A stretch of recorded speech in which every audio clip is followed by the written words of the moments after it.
xibaar yu wér te wóor ca tàng-tàng ba abonnez-vous pour ngeen di mën di jot suñuy vidéo. daleen ak jàmm seen chaîne bi di Buzz 221HD gouvernement bu bees bu fi daal di nekk ci ay tànku daal di jàpp président Macky Sall lañ daal di nekk di dox lu sabab lu tax ñu wax li ni mel moom mooy que ne démb ca commission bu député yi di daan amal ca biir assemblée nationale dañ fa daal di adopté convention bi nga xam ne moom la réewu Sénégal ak réewu Maroc bi nga xam ne moom la président Macky Sall daal di nekk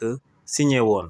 ci convention boobee nag lu ci réewu Sénégal ak réewu Maroc déggoo woon moom mooy que ne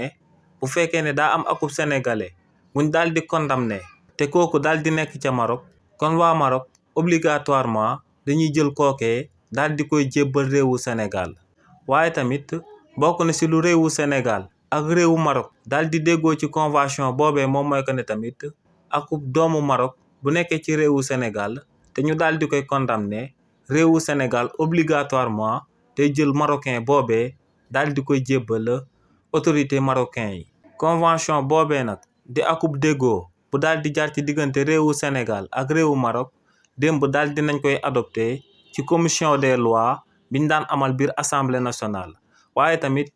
ci alxames bi ñu jëm dinañ daal di jël projet de loi boobee daal di koy yóbbu ci biir assemblée nationale te bu fekkee ne député yi daal di nañ koy voté li ni mel dina daal di tekki que ne kon président Macky Sall même buñ ko jugé ci réewu Sénégal te moom ci wàllu boppam jëmmam teeweewu ko maanaam buñ ko jugé par contumace kon buñ ko àttee ba noppi daal di koy condamné kon réewu Maroc day nekk dans l'obligation daal di jël président Macky Sall daal di koy jébbal autorité yu nekk ci réewu Sénégal ngir ñooñee daal di koy jël daal di koy tëj ci kaso bi. xibaar yu wér te wóor ca tàng-tàng ba abonnez-vous pour ngeen di mën di jot suñuy vidéo.